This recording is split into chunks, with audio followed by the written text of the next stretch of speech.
નમસ્કાર મિત્રો, સ્વાગત છે તમારું લક્ષ્યવેર 2.0 યુટ્યુબ ચેનલના એક નવા વિડીયોમાં। તો આજે મિત્રો જાણીશું સચિવાલય અને સરકારી વિભાગોમાં નવી ભરતીની જાહેરાત આવી ગઈ છે। પટ્ટાવાળા, data entry operator, clerk, accountant વગેરે પોસ્ટ પર કુલ 3003+ જગ્યાઓ પર નવી ભરતીની જાહેરાત આવેલી છે।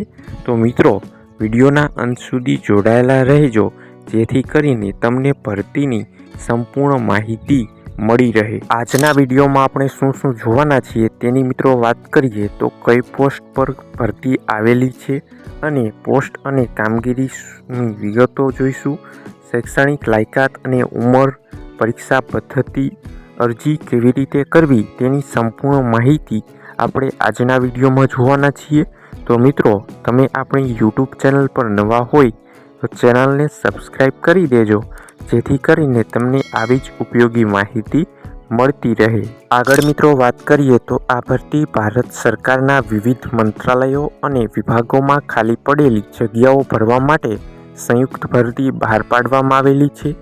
સ્વાસ્થ્ય, એન્જિનિયરિંગ, પર્યાવરણ, શિક્ષણ, સંરક્ષણ વગેરે પોસ્ટ પર કુલ 3003 જગ્યાઓ પર આ ભરતી બહાર પાડવામાં આવેલી છે। આગળ મિત્રો પોસ્ટ અને કામગીરીની વિગતોની વાત કરીએ તો ઓફિસ વર્કમાં clerk, store keeper, accountant, technical વર્કમાં junior engineering, mechanic, draftsman, lab અને રિસર્ચમાં scientific assistant, lab assistant, research assistant વગેરે પોસ્ટ પર અલગ અલગ ભરતી બહાર પાડવામાં આવેલી છે। હવે મિત્રો જાણીશું શૈક્ષણિક લાયકાત મુજબ કઈ પોસ્ટ રાખવામાં આવેલી છે। તો 10 પાસ માટે MTS એટેન્ડન્ટ જેવી પોસ્ટ છે। 12 પાસ માટે LDC ડેટા એન્ટ્રી ઓપરેટર જેવી પોસ્ટ રાખવામાં આવેલી છે। ગ્રેજ્યુએશન માટે રિસર્ચ આસિસ્ટન્ટ ઓફિસર લેવલની પોસ્ટ રાખવામાં આવેલી છે। આગળ મિત્રો ઉંમર અને છૂટછાટની વાત કરીએ તો સામાન્ય વયમર્યાદા 18 થી 30 વર્ષની વચ્ચે હોવી જોઈએ અને મિત્રો SC/STને 5 વર્ષની, OBCને 3 વર્ષની અને PWBD ઉમેદવારોને 10 વર્ષની આમાં છૂટછાટ આપવામાં આવશે।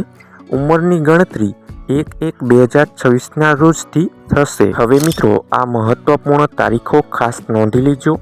ઓનલાઈન અરજી 13/4/2026થી શરૂ થઈ ગઈ છે અને ફોર્મ ભરવાની અને ફી ભરવાની છેલ્લી તારીખ 4/5/2026 રાખવામાં આવેલી છે।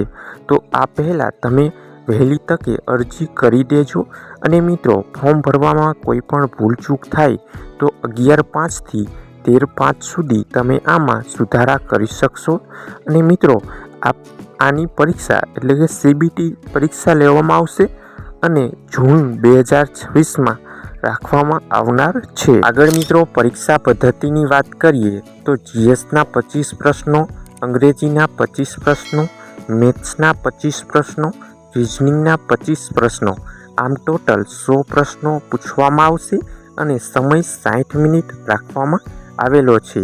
એક પ્રશ્નનો 2 માર્ક હશે અને નેગેટિવ માર્કિંગ 0.50 રાખવામાં આવેલું છે। હવે મિત્રો જાણીશું આ ભરતીમાં ઓનલાઈન અરજી કેવી રીતે કરવી। તો સૌ પ્રથમ તમારે ભરતીની ઓફિશિયલ વેબસાઇટ ssc.gov.in પર જઈ વન ટાઈમ રજિસ્ટ્રેશન કરવાનું રહેશે।